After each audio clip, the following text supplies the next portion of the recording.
Hello and welcome back to the Athlete Playbook Podcast. My name is Simone Harper and I am your host. We are solo dolo today because this message has been weighing on my heart and didn't feel like driving all the way to the location, trying to get somebody. I don't want to get away from the whole purpose of this podcast is to enlighten athletes on certain topics and just help you guys. So I don't want to get too in my head of trying to be a perfectionist and trying to get this person and this person to come on and share information and whatever. I'm just here today, solo dolo, to bring you guys this topic, I guess, or whatever. So today, the topic is not the beauty, but it's the power of confidence. This is something that I struggled with probably my whole athletic career.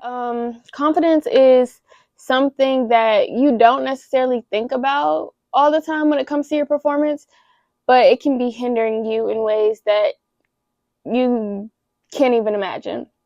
So, like I said, I struggled with it a little bit growing up in track and field, mainly because of pressure that I was putting on myself, especially being a coach's kid. I was always expected to excel, perform, whatever. So confidence wasn't my strong suit growing up. And it wasn't until I was at Georgia State where I kind of noticed, but Memphis really, really, really showed it. Okay. At Georgia State, I kind of went backwards in a sense. Actually, I'm not going to say I went backwards. I was at standstill. Throughout high school, I saw progression, especially when I started hurdling. I started hurdling end of junior year into my senior year, and almost every meet, I just kept seeing progression, right? And so when I got to college, it kind of stopped. I stopped PRing. I just wasn't, getting better. And of course, if you're not getting better, you're not going to be confident, right? I didn't get too deep into not feeling confident in regards to, track and field. I kind of told you I struggled with it a little bit already. So it was kind of just trying to figure out what I can do to get where I need to be, etc. But wasn't really focused on the confidence part, because I'm thinking if I do what I need to do and perform well, my confidence will be up, right? So there's so many things that play a role into confidence that I just found out on the back end, right? Looking back. So, like I told you guys, kind of at a standstill when I was at Georgia State. It wasn't until my senior year when I had a little breakthrough at conference that kind of changed it for me. I'll give you guys a little backstory. Okay, so maybe 2 or 3 weeks leading up until conference, I kind of had a coaching change. So I started training with one of our other coaches, and he was a professional coach as well. So at practice, sometimes he would have professionals out there practicing at the same time as us, and he had great hurdlers. So I asked our head coach if I could practice, with him, just to, hey, what do I have to lose? I just want to, focus a little bit more on hurdling and see how it can go, right? So I was practicing with him and the professionals, and it was going good. I was doing a few workouts that I wasn't really doing before, kind of 12 hurdles, that type of stuff. Training with somebody on a professional level, of course, always pushes you. But one thing that I didn't really notice in the moment that I think really helped my confidence was the coach always was like, "What's up, superstar?" Or would just say things like that. And if I messed up, it wasn't a big deal. He wasn't down my throat about it. He was just a really uplifting coach. And coming from, my background and everything I was telling you guys, I didn't grow up with the best confidence in track and field. You kind of need to, it depends who you are, and it depends on the coaching styles that you need. Everybody's different. I've had coaches that were a-holes to me, and, I did good too. So it just all depends. But I guess in that time in my life and where I was as an athlete, that type of coaching really helps me and benefited me, and I didn't even notice. So I'm doing the workouts with the professionals. He's talking to me like that. What's up, superstar? Ready to run fast? Like, da da da. Oh, you could have done this better. You could have done that better. Let's try it on the next go, right? So did that 3 weeks before conference. I was stuck at 14 seconds since I think I came out of high school running 14.2 in hurdles. I was stuck my whole college career at 14 flat. Like, that's where I was stuck. And it was so freaking frustrating knowing that I started junior year. I probably started off at 15. And then by senior year, the end of senior year, I was running 14.2. So it was really frustrating because I was stuck at 14 seconds for like 4 years. And if you're a track athlete, you know, like, that is so frustrating, being stuck at a certain time for so long. But yeah, so I get to conference, and one of the professional athletes, she was like kind of assisting hurdles too. So she was like my coach as well. And she was there as well, gave me a little pep talk before. I'm really grateful for her and the other coach because looking back, like they really helped me. They really did help me. But she gave me a little pep talk, right? Went out there, went on the line. I ran 13.7. I told you guys, I was stuck at 14 for 4 years. And I'm not going to say like I wasn't in shape or I just didn't have the capability to do it, because I knew I did. I knew who I was as an athlete, and I knew like 14 seconds isn't all I could give, right? So after I ran 13.7, I was just, boohoo crying because, I finally like broke that barrier. But guess what? This is the last meet. So it's like, yes, I was happy. I was really happy. Those were happy tears, actually. Those were all happy tears. But at the same time, I was like, damn, like, it took me this long to get to this point. And I think the shift was really like the whole coaching aspect. And it wasn't just like the workouts. It was the way I was talked to and I was uplifted. And he spoke life into me, okay? And I guess that was something that I really needed at the time. So boom, that happens. I have a COVID year. And I'm like, dang, I just did that within like the 3 week span. It had nothing to do with my physical capability. Like, I don't know. Maybe I was like, at first, I think I thought that it was the practices and the coaching that actually did it for me, which, everything ties together. Everything plays a role in how I performed at that meet. So maybe it was practicing with the pros a little bit. Maybe it was the types of workouts I was doing. But I know for a fact it was also the relationship with the coach and the coaching style and the wordplay, So, okay. That's the backstory, right? Boom. Wasn't really thinking about, he helped my confidence. I just went out there and ran 13.7, and I've been trying to do that since high school, like really freshman year of college. So I'm like, I don't want to like shut things down. I don't really want to give up on myself. Now I want to use my COVID year. At first, I wasn't really thinking about it. And I wasn't thinking about it in that moment either. But I was like, dang, I have more in the tank that I never got to use, So, boom, did my internship for the summer, and I got the job. Some things didn't work out with that, and I was just like, I think I want to use my COVID year. I got in the portal, and I decided on Memphis, which was probably one of the best things I could have done. Honestly, everybody always asks, how is Memphis? How is Memphis? Memphis was cool.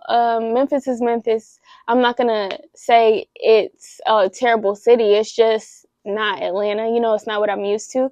I'm used to being a busybody. I'm used to, having something to do every second. And Memphis just doesn't have that. But as an athletic program, I think that was one of the best decisions that I could have done just to end off my career.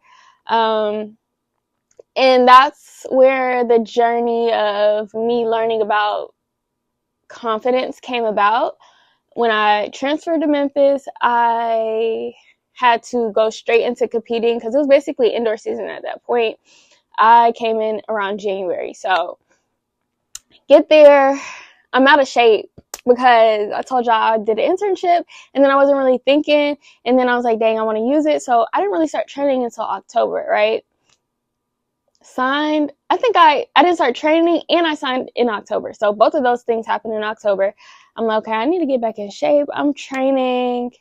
I get back in somewhat shape, right? Somewhat shape.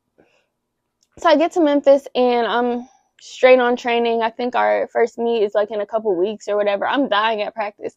If you know anybody who went to Memphis like during that time and they saw me at practice, I was on the floor because the coach, he likes longer workouts, and I was never a fan of like 200 repeats or anything. Like when I was at Georgia State, I really wasn't doing anything over a 150.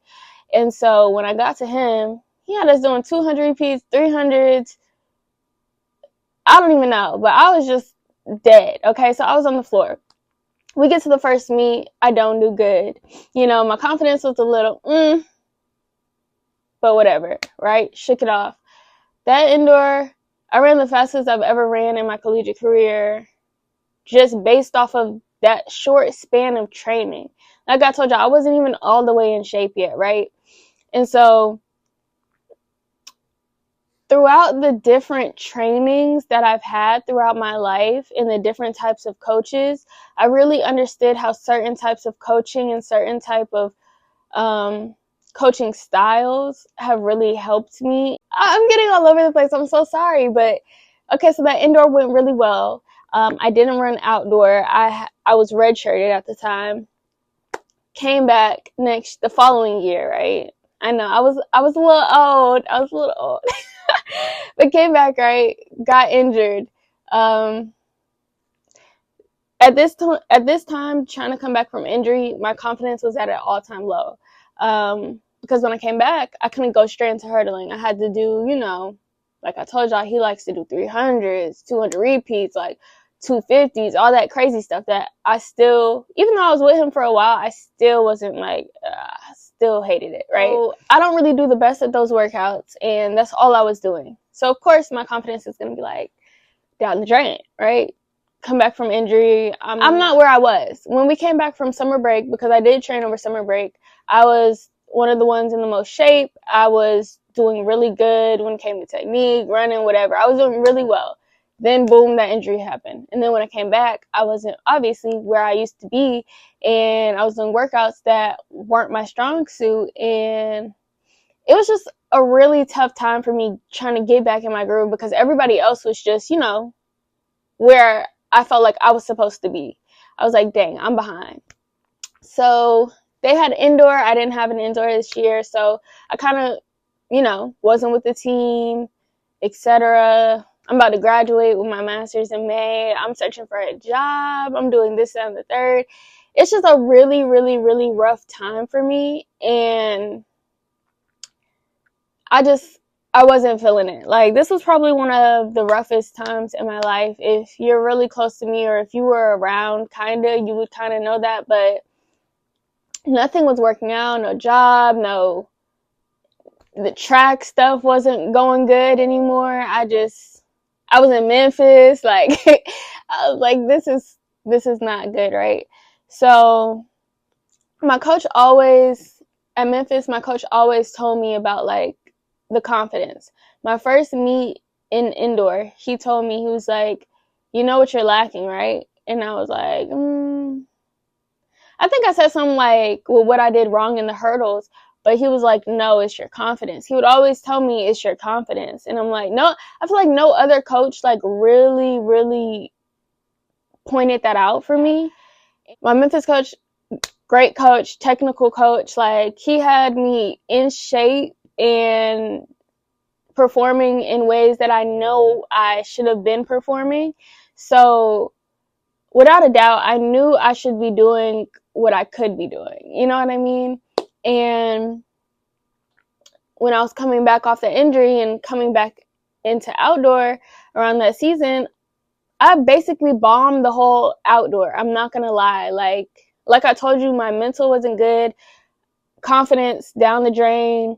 I was still trying to show up for myself. I was still going to practice. I was still doing everything that I was supposed to do, but nothing was working out. And that was like, I was literally crying every day before practice, after practice. Like, I was like, something has to give, bro.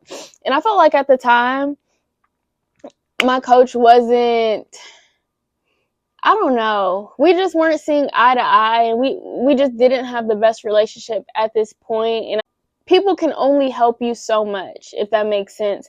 And I felt like I needed help, right? But like I said, people can only help you so much. And I'm glad that he didn't necessarily step in where I like wanted a coach to step in, because I want to say that made a man out of me, that I'm a woman, but that really made a woman out of me. Like, me needing to have confidence. It made me look within. It made me go to God. I was holding on to God for dear life. I'm like, God, like, nothing is working out. I came back a whole nother year. Like, for what? Yes, I'm about to get my master's, but what am I getting it for? I can't even get a job. I'm applying to this, that, and the third. I have 2 degrees. Like, I'm running what I ran. I'm running really, really bad. I'm running what I ran in high school now at this point. And I've already shown that I can run really fast. Like what the freak is going on? So I'm crying every day, before practice, after practice, just trying to figure it out, right? So everything that transpired kind of pushed me more towards God, because I felt like that was the only person or only thing that I could really like just go to. When I tell y'all, I prayed about the whole confidence thing. I prayed that God would just take over, and it didn't just happen in a day. I had to keep showing up. I had to keep crying. I had to keep going through stuff. I had to keep going through stuff. I didn't, again, I finally like woke up, and I was like, why am I putting so much into my coach's hands? Why am I putting so much into other people's hands? Like, the only person that I really need is God and myself, and he's already proven and given me everything that I needed, and it's all within me. Like, I literally have all the tools that I need. I just need to figure out how to bring that out, and how to trust myself, and how to have confidence, right? When that all finally clicked, y'all, I know they're not mowing the grass. When that all finally clicked at the home meet, I finally went back to 13 seconds. And then conference came. Finally, I was consistent with my 13s. I made the finals, whatever. But it just shows the importance of having confidence. Like, if I would have never figured that out, I probably would have like ended my collegiate career on a terrible note. But looking back, I'm realizing that confidence is so important. Yes, you might like blast your music, try to have confidence, but you have to do the deep down important work, and, whatever your religion is, trust in God and all that. I think that was one of the key things that I wish I would have figured out when I was still an athlete, at Georgia State during undergrad or whatever, how important confidence is. And you can't fake it. You can't fake confidence, right? Anytime I would warm up, go perform, whatever, my coach would come back and be like, yeah, I knew you weren't going to run good, because I could tell you weren't confident before you stepped on line when you were in warm up, right? So it just goes to show that confidence can take you a long way, and you really have to trust and believe in yourself. I just don't want anyone to waste their time or, regret not being the athlete that they could have been because of confidence. Make sure you surround yourself with people who, and sometimes we're not going to have like the confidence we should, right?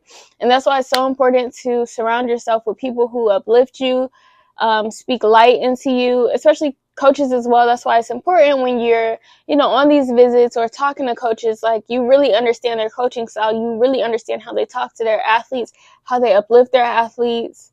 in everything. Like, it's just so important, because if I would have seen it in myself a long time ago, and who knows how the story would have played out, right? But everything happens for a reason. My path was already written before it played out, and now I'm just here to help somebody else out. So I just want to remind you guys to do the inner work, have confidence. That's one of the key things that will take you a long way, paired with your, work ethic. So thank you guys for tuning in. I just want to give you guys a quick yap session because I got somewhere to be. I'm not gonna lie. But yeah, I love you guys, and I hope you guys have a great rest of your day. Thank you for tuning in, and I'll see you guys in the next episode. Bye.